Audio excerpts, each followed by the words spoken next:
A local man is tortured and left to die inside a burning house. He takes a stand and shares his story of survival. Also, a case of domestic violence takes a deadly turn. How a neighbor describes the horrific turn of events that played out right in front of him. I mean, 64, 67, Sampoi. Even though I've been doing it for almost 15 years, I still get nervous. Saving strangers. We give you an inside look into the life of a Nevada public safety dispatcher and the tense situations they experience every day. News 3 starts right now. 2 men are dead after police say they tried to kidnap an armed man from his own home in Henderson. Thanks for joining us. I'm Jessica Moore in for Reed Cowan tonight. And I'm Marie Mortera. The victim was a jewelry store worker, and the suspects allegedly used one of his co-workers as bait to get him in the car. Police say the captors didn't know the victim was carrying a gun. He opened fire on the men who were both in the front seats. The car then careened off a road, slamming into a home, catching fire. People who live there are now not feeling safe about their normally quiet neighborhood. It's scary, you know. I just think you have to keep your eyes open anymore and kind of be aware of what's going on around you. I hope everyone's okay, and I'm sorry for the 2 people that lost their lives. The family inside that home were not hurt, and neither was the kidnapping victim. Another man was in the car, but police have not told us his connection to the crime. Red had put a knife against my throat. Told me to not move because he was going to kill me. A man who was nearly tortured to death tells his story to a Las Vegas courtroom today. That man brutally beaten and tortured all over a $200 debt. The victim says he was repeatedly stabbed and his attacker set the house he was in on fire to cover up the crime scene. News 3's Sergio Avila has more on his unbelievable tale of survival. Jose Salazar took the stand for a couple of hours, testifying about how he survived an ordeal he says he will never forget. Speaking in Spanish, he told his story through a translator about the cruelty he suffered at the hands of 4 people he says were responsible. Angel Castro, Lionel King, Fabiola Jimenez, and Edward Hanneback are all charged with the torture crimes. Salazar says he knew Castro from before the attack. The 2 would smoke methamphetamines together. I remember Red had put a knife against my throat. Told me to not move because he was going to kill me. Salazar says the nickname Redhead refers to Hanneback. He didn't know his full name at the time of the violence. The victim told the court his attackers forced him into an empty house and demanded money. They tied me to the chair, my arms, my hands, and my legs.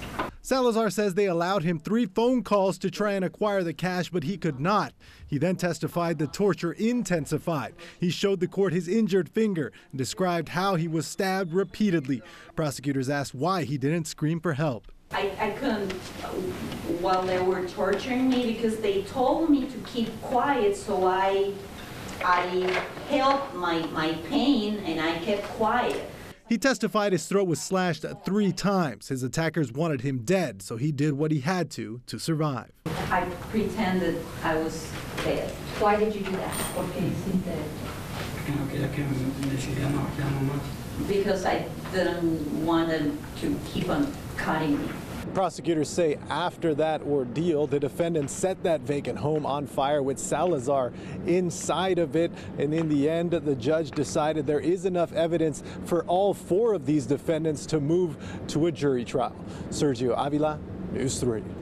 The man accused in a double murder and a shootout with police that led to the death of Metro K-9 Nicky is still in the hospital, even though he was supposed to be in court. James Simpson's appearance has been rescheduled because he is paralyzed and still listed in critical condition. Simpson is accused of killing 2 people and then exchanging gunfire with police. Metro released K-9 Nicky to stop him. Nicky was successful, but friendly fire took the K-9's life. Simpson's next court appearance is scheduled for May 10th. A domestic violence situation takes an horrific turn at a local mobile home park. A husband and wife were found dead overnight, and the tragedy all unfolded in front of neighbors. News 3's Fatima Rahmatullah spoke with a witness. I'm in the central part of the valley near Charleston and Mojave Road. A somber mood here tonight amongst neighbors at this mobile home park. This is the home where the woman ran to for help, and that's where she died, on those steps. What started as a domestic violence call between a husband and wife quickly turned into a barricade situation, ending up in a murder-suicide. I actually seen him come around the corner with a gun, a shotgun. Police got a 911 call from a woman around 2:30 a.m. saying her husband cut her with a knife. The woman then ran across the street to this neighbor's home. I went to the door and she said, "Oh, he cut me with the knife," and I was like a half asleep, and by the time I walked back to get the key, she was saying, "He's coming with a gun." That's when David Wheatcraft Jr. and his son say they witnessed the man shoot his wife. My son had woke up by then. She's like, "He's got a gun," and I just told him, just get down on the floor. And you just heard boom, boom. And the bullet actually came through the wall and hit the desk. And you didn't even hear nothing else after that. We were very lucky. After the shooting, police say the woman's husband went back to their trailer.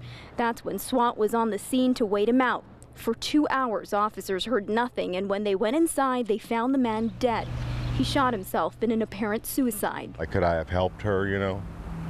And I mean, there was probably nothing I could have done. And probably if I'd have let her in, heck, he could have probably killed us all. A deadly morning the Wheatcrafts will soon never forget. And I've talked to him many times, you know what I mean? And the last 3 years that he's been living here, it's heart-wrenching.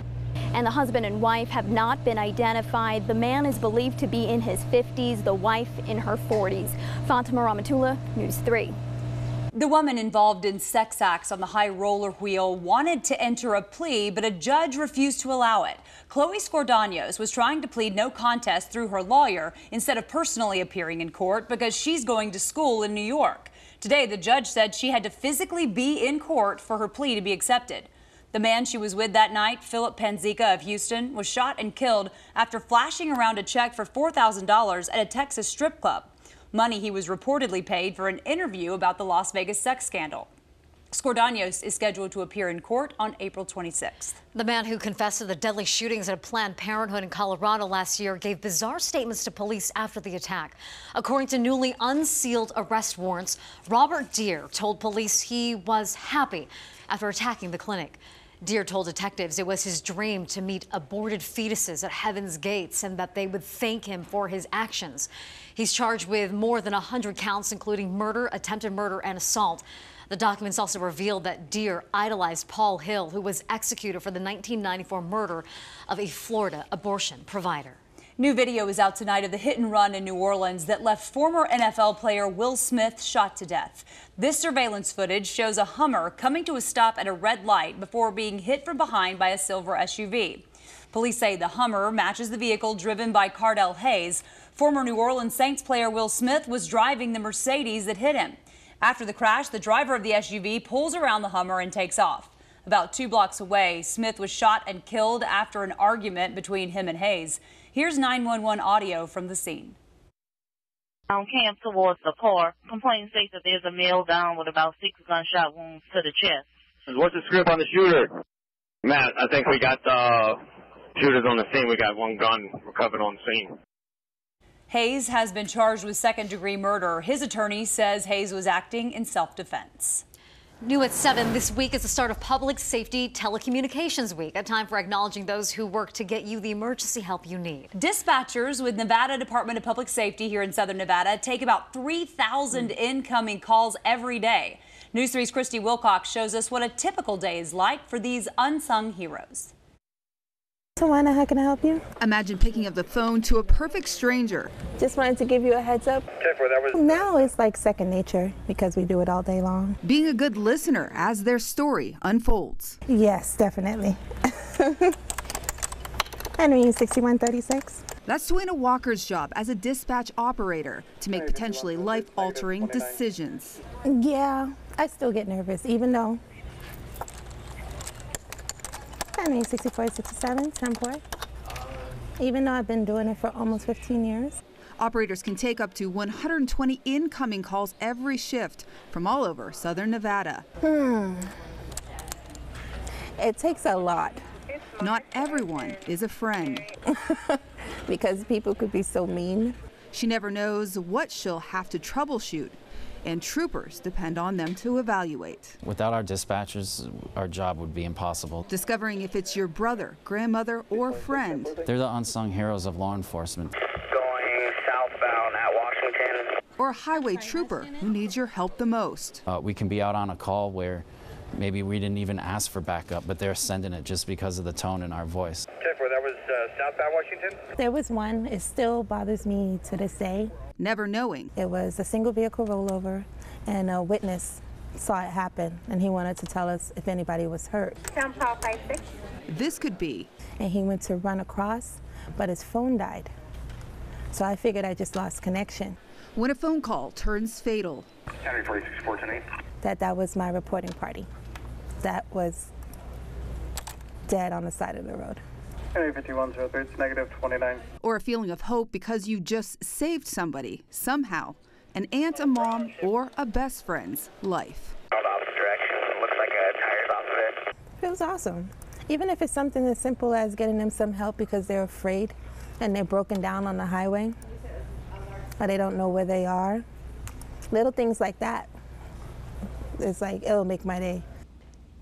Serving our community. Nevada Public Safety, by the way, is hiring right now. So if you think you have what it takes, you might want to look into a job opening there. We've set up a link for you on news3lv.com. It certainly takes a certain type of steel to be able to have a job like that, right? Absolutely. Coming up at 7, ladies of cannabis. A growing number of women are grabbing the reins at medical marijuana businesses. And the way they're leading the industry might surprise you. Their stories next. Also ahead, foiled robbery. 2 thieves use an unusual disguise as they try to rob a bank. What they left behind that has police hot on their trail.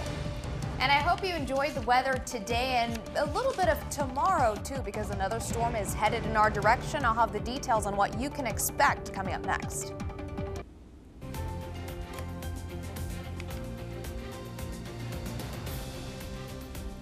Two thieves in Brazil wrapped themselves in foil as they tried to rob a bank. Their shiny disguises seen here were a dead giveaway to people watching the surveillance cameras. The robbers left the scene empty-handed, even left behind a power drill in their rush to leave. Police believe they were working with 1 or 2 other people who were acting as lookouts. So far, 1 arrest has been made in this foiled robbery, and investigators say they're still looking for other accomplices. 2 high school students have been arrested in Florida after an incident on campus involving drug-laced gummy worms. Investigators say 5 students admitted to eating the candy worms during their lunch break. 2 of the students went to the school's medical clinic complaining of feeling ill. Police say the candy was confiscated and then tested positive for marijuana. 2 students were charged with a felony for delivering a controlled substance near a school. The other students will be reprimanded by the school. New at 7, more and more women are running medical marijuana establishments here in Nevada, and that number continues to grow. And while they are in charge of their own businesses in a very competitive market, they're also helping each other. News 3 Sandra Gonzalez joins us live here in the studio to introduce us to these women. These women call themselves the Las Vegas Ladies of Cannabis. They're trying to succeed in an industry relatively new to Southern Nevada, and they formed some friendships along the way. It's just a process of love in progress, of working with the girls in the bigger sense. They are all female leaders. It's just a real connection. In the medical marijuana industry. This is the biggest poker game of our lives. All part of Las Vegas Ladies of Cannabis. You know, we trim off the lower branches of the plant. Beverly Wenger operates Las Vegas Herbal Growers and carefully watches over her plants. We are really all chips in. So it's nice to have people on your team that understand, because they're all chips in too. Our indicas go very well. Brenda Gonzalez is CEO of Sahara Wellness. It's going to take all of us as a group to make this industry what we want it to be in Las Vegas. They encourage each other in what they call a very taxing industry, trying to nurture and grow their businesses while reaching out to each other in the process. For some, like Tara Lynn, CEO of Nevada Can Labs, this business is also very personal. He's now on full-blown morphine. Her husband is in hospice right now. His heart's dying and his lungs are dying. So every time I come to a meeting or go anywhere, it's taken away from him. But I care about all the patients, so that's why I'm here. And they have a vision to continue growing their businesses, and they will be watching the November ballot about legalizing marijuana recreationally here in November. That could be a huge windfall for these ladies who are starting their own businesses. And they will be watching. And I love the way they're leading in so many ways than just one, you know? Right. All right, Sandra, thank you for that.